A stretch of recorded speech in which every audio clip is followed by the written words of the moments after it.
Ken Corla. Over the last couple of weeks, myself and Deputy Murphy opposite have probably spent a lot of time disagreeing with each other. I think if we're frank, Paul, we spent the last 20 years disagreeing with each other on so many issues, but there isn't a single word said by Deputy Murphy just now that I can't agree 100% with.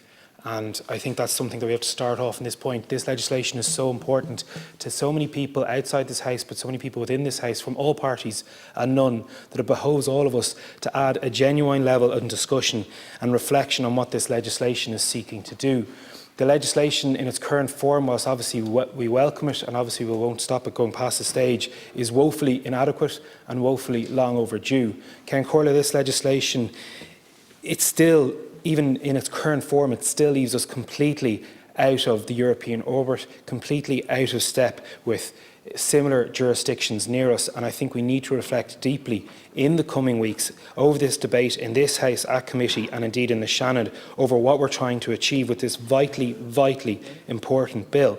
The first area I'd like to address, Ken Corla, is in relation to the costs and supports needed to have a properly funded system of IVF. We don't have any system in this state worth calling appropriate for IVF. We have a private system that very few can afford, and very few can genuinely play a part in. Far more people are more willing to take the boat or the plane, in a dark reference to another part of our chapter, another area of reproductive rights, over to Great Britain to seek this service.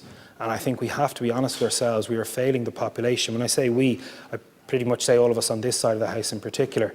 And we have to ensure that we stop talking about a proper, effective, publicly funded system of IVF and we just put it in place. It will require a huge sacrifice, but it requires a level of humanity that shouldn't bring any question to the need for that sacrifice. The second area, I mentioned the cost, but it is the supports that follow up, the supports for those going through IVF, the prospective mother, their partner, but also the wider society and what happens after the child is born and the ongoing medical requirements that are needed. And IVF isn't necessarily a one-time go. It might take multiple chances before it's successful, and it might require multiple chances for a second child or a third child if that's their so wish. And I think we have to look at it in that context. This is about allowing people to have that same level of equality of opportunity that so many of us simply take for granted. The second area that this bill simply does not address at all is in relation to international surrogacy. And of course I welcome the establishment of the special committee, and I think it is a good thing. But I'll be honest with you, Ken Corla, when I brought the news of the setting up of the special committee to the constituents and indeed family members of mine who'd been campaigning on it, they were absolutely bereft. Why do we have to wait? Again, why do we have to wait so much longer before this is a reality? Why is it the fact that by sheer stroke of luck and so much else, I don't have to go through any admin? My children are my own, no one questions it, there's no legal process. I don't have to wait 3 or 4 years until my daughter can legally be called my daughter. Why is that different to so many other people in my life who still aren't legally recognised as the parents of their children? It is utterly wrong. And I don't know what the delay is. I don't know if it's an administrative delay from a certain government department. I don't know if it's a political misunderstanding or a political reluctance, or in fact it's something more sinister than that. But it's simply unacceptable.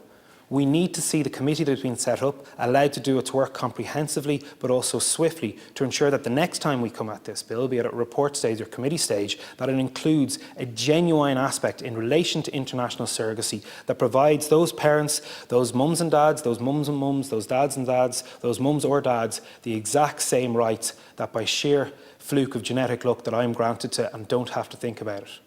It's grants so many of us take simply for, it's rights that so many of us take for granted, and it's one that we have to absolutely stand up for those. And lots of us have had meetings with various representative groups, lots of us have sat on Zoom calls, lots of us have gone out to the gates of Leinster House, but we can't in any true sense of ourselves go back to those people and say, well, we've done a bit of what you asked for.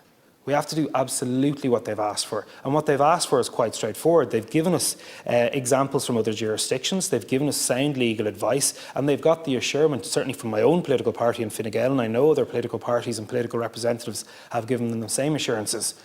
So we absolutely have that duty of care and that ultimate, most precious responsibility to go back to those people and say there is absolutely nothing any longer standing in the way for you to be recognised as the parent of your child. We have to bring our archaic and cold, utterly cold system when it comes to surrogacy up to date and bring it into a level of not just modernity but genuine compassion. It would be remiss of me, Ken Corley, not to mention the ongoing war in Ukraine in relation to this context. And I must pay credit to the Department of Foreign Affairs and the Department for Justice, who've worked with so many families to give them the opportunity to work with their surrogates in Ukraine, but also to be able to bring their children, and they are their children despite what forums might say at the moment, to bring their children home from Ukraine to Ireland.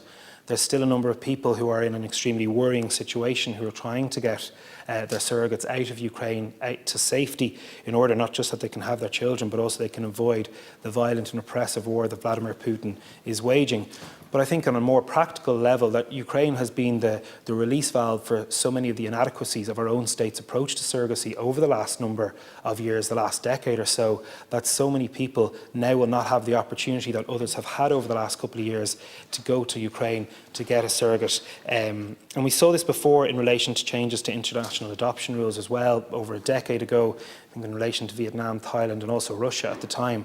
But we have to be aware that the fact that that opportunity to go to Ukraine, to engage a surrogate, to have your own child is being removed from so many people, or is being put in such a perilous place for so many people already in that process, is something that not only needs to be addressed by this government in a realistic way, in a compassionate way, but also, Ken Corley, should give us the motivation to ensure this legislation and the work of the committee ongoing parallel is expedited, that we don't stand in the way, that we don't use this as a platform to debate other ethical or non-relevant issues. We have to do everything in our power to stand up to the promises that have been made, not just over the last few weeks, but the failings that have been going on for the last number of decades to so many of our brothers and sisters. Gormagat. Thank you.